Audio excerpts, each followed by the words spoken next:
ang nakikita lamang ng maraming Pinoy sa mga Korean novela sa telebisyon.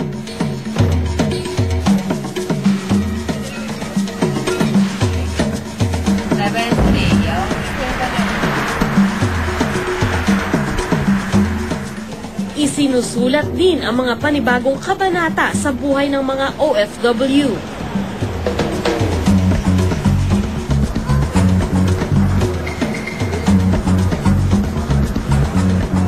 Bawat isa, sinusubukang baguhin ang kani-kanyang kapalaran. Kahit pa ang kapalit nito, ang malayo sa mga mahal sa buhay.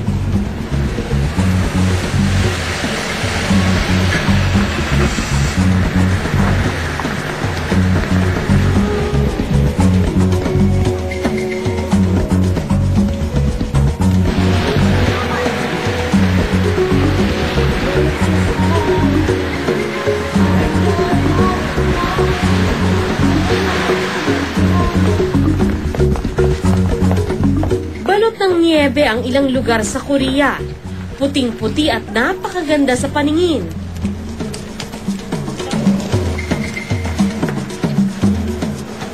Nelson! Hello! Tuloy po kayo. Si Sandra, ng Eyewitness.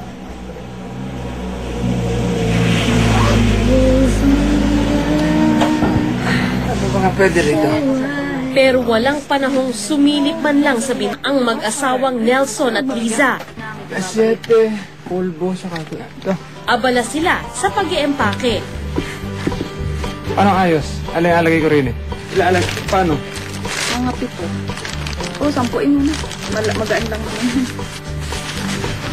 1, 2, 3, 4, 5. Unahin mo muna yung gatang dahil kailangan ni baby yan. Opo. Ito ba padadala mo? Pero namin pwede na baby? Hindi yan magagamit sa Pinas eh. Hindi na papadala doon. Walang dapat malimutan.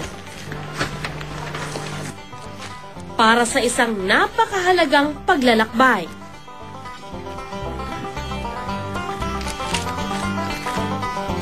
Uy!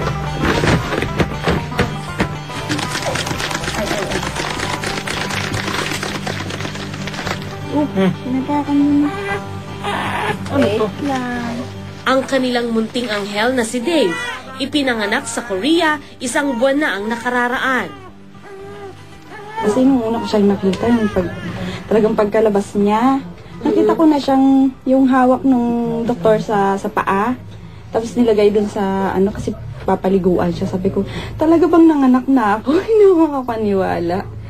Natawa ako kasi sabi ko, kaya ko rin palang maging ina. Siyempre, masaya ako kasi siyempre, sa akin siya ang galing sariling dugo ko siya, sariling laman ko. Siyempre, proud na proud ako, tatay na ako. Kompleto, yung para bang kompleto na yung pagiging pagkatao ko. Pero ang kasiyahang ito, panandalian lang. Kung dati-rati mga balikbayan box ang ipinapasalubong ng mag-asawa sa Pilipinas, ngayon, si Baby Dave na mismo ang ipadadala nila sa biyahera. May panggata si baby ko. Isang estrangherong nag-uuwi ng mga sanggol na gaya niya sa Pilipinas. May iwan sa Korea ang kanyang mga magulang para magtrabaho. Kabilang sa libu-libong TNT o mga Pinoy na iligal ang pananatili sa bansang ito. Ito mahirap yung sitwasyon namin.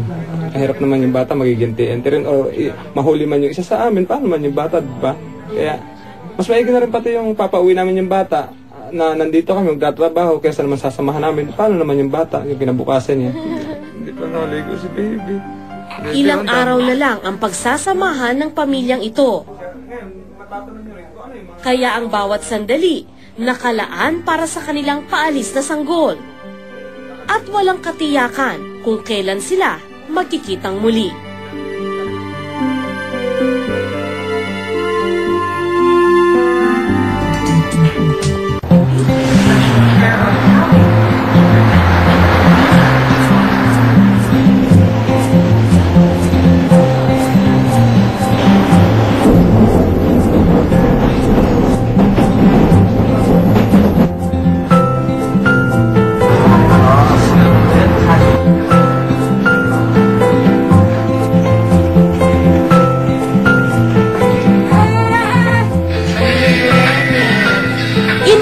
Handa na si Baby Dave para sa huling pagsisimba niya bago umalis ng Korea. Taas-taas at baka kayo makagapang. Bait ah. Naglalambing yata sa'yo eh. Ang hirap talaga pag first time tatay. Oh.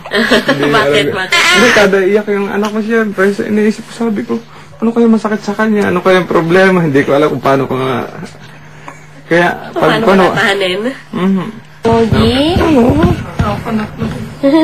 Kagabi lang naman siya nag-iyak na parang every 15 minutes kailangan kakalungin mo siya na ano. Kahit kalong na iiyak, ganyan. Iiyak siya.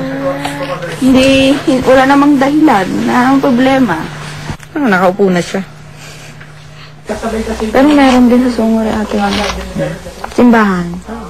Buti na lang at may dumaramay kina Nelson at Liza, si Alma. 7 taon na ang nakalilipas, nagsilang din ng sanggol si Alma sa Korea. Ipinadala rin niya ang anak sa Pilipinas. Yung ibang kaibigan ko. Kaya alam daw niya ang pinagdadaanan ngayon ng mag-asawa. Mawala pa kaya yun. Malilinis pa naman yung atin. Agad. Naalis naman ito sa ano. Nalamin na si Dave. Andiyan na si Lola Mercy, dali. Dahil taglamig, isa ito sa bihirang pagkakataon na ilalabas sa bahay si Dave. Ay, oo nga pala. Diba naman, pasok pala ang... Yan na pala, pag winter, yung baby, may takip siya. Para hindi malamigan.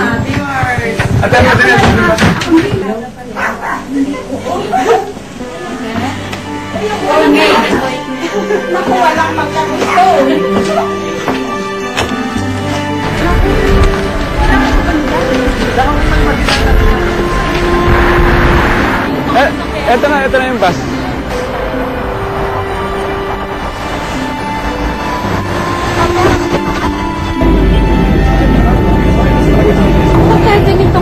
Pagka ganitong nasa labas kayo, hindi ka nag-worry? Kasi Hindi, sanay na ako. Kasi yun nga ang panalaan na ang iniisip namin. Sabi, pag oras mo na talaga. Kasi merong kaso rito na natutulog yung tao, nahuhuli. Fighting spirit. Saka siyempre, nandun yung unang-una yung pagdadasal mo na sana makapag-stay ka pa rito para makapag-ipon ng kaunti. Kahit mala pag-uwi mo, di may kaunting puhunan ka sa Pilipinas. Ganon. Ang talagang iwasan mo lang dito, yung trouble, tapos yung mga reklamo ng mga Koreano. Huwag ka pating gagawa ng mga violation rito. Yung bilang tatawid ka dyan sa mga hindi tawiran o maaksidente ka ng pan, yun, doon ka pwedeng mapauwi. Karamihan dito, siguro 90% yun. Sa daan papunta sa simbahan, malilimutan mong nasa ibang bansa ka. Delata, sardinas, noodles, tinapay. Para kang nasa sari-sari store sa dami ng paninda rito. Kaya naman, paborito itong pasyalan ng mga Pinoy. Siyempre, Thursday din natin. Nahirap na.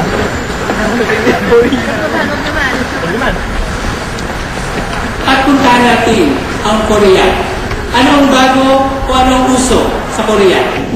Nakagawian na ng mga OFWs na dito magsimba tuwing linggo.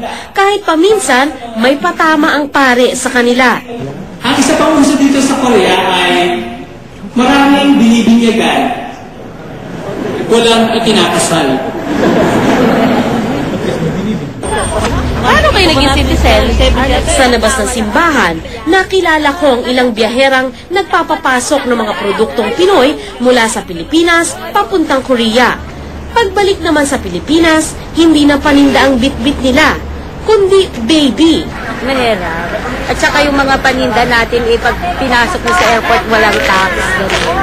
Ano ginagawa ng mga authorities? Inaano na lang namin, tita. Depende yun kung makalusot yung paninda namin sa airport. Swerte kami. Pagka hindi makalusot, may hold ng custom, ibalik sa Pilipinas. Marami sa mga nakausap ko, nakaranas ng mag-uwi ng baby sa Pilipinas. Ate, ikaw nakapagdala ka na rin ng bata? Once a year. Once a year? Bakit once a year? Kasi once lang naman nanganganak eh. Kaninong bata yun? Sa Balitis friend ko. Yung mga Pilipino dito na hindi makauwi ng Pilipinas,